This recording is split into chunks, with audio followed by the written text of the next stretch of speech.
इस क्वेश्चन में देखें, आपको एपी की इस गिवन एपी की फर्स्ट नेगेटिव टर्म फाइंड करनी है। तो सबसे पहले तो अगर एपी गिवन ही है तो ए और डी लिख दें। ए है इसमें 53 और डी फाइंड करेंगे तो डी की वैल्यू आ जाएगी -5। Any term minus previous term करेंगे तो डी आ जाएगा -5।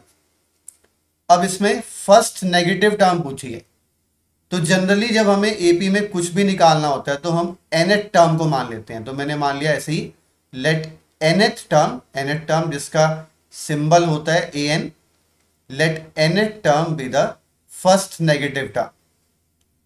तो nth टर्म को मैंने मान लिया कि ये फर्स्ट नेगेटिव टर्म होगी। अब नेगेटिव का क्या मतलब है? नेगेटिव का मतलब उसकी वैल्यू 0 से कम होगी।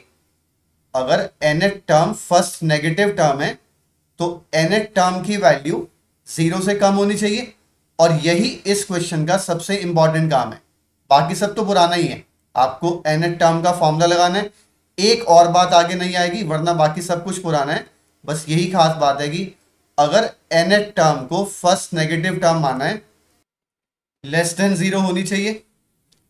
अब इसका फॉर्मूला अप्लाई कर देते हैं। इसका फॉर्मूला होता है nth टर्म का a प्लस n-1, n तो अननोन ही है, a plus n-1 into D है -5। अब इसको सिंप्लीफाई करते हैं, n की वैल्यू निकालते हैं। यहां से बन जाएगा, देखें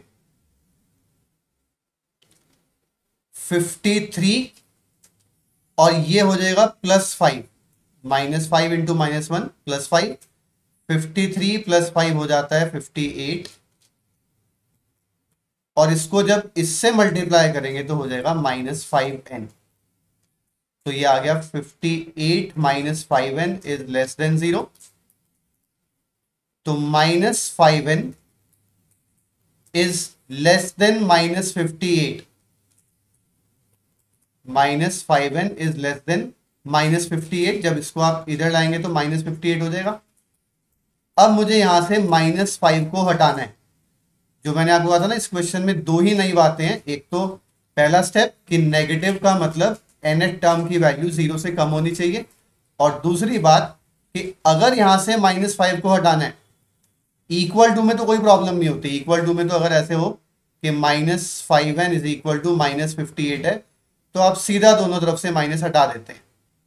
लेकिन जब भी इनइक्वालिटी इन्वॉल्व हो, लेस देन हो या ग्रेटर देन हो, तो अगर मुझे यहां से -5 को हटाना है, मतलब बोथ साइड्स को -5 से डिवाइड करना है, इनइक्वालिटी को नेगेटिव वैल्यू से मल्टीप्लाई करें या डिवाइड करें तो वो हमेशा रिवर्स हो जाता है।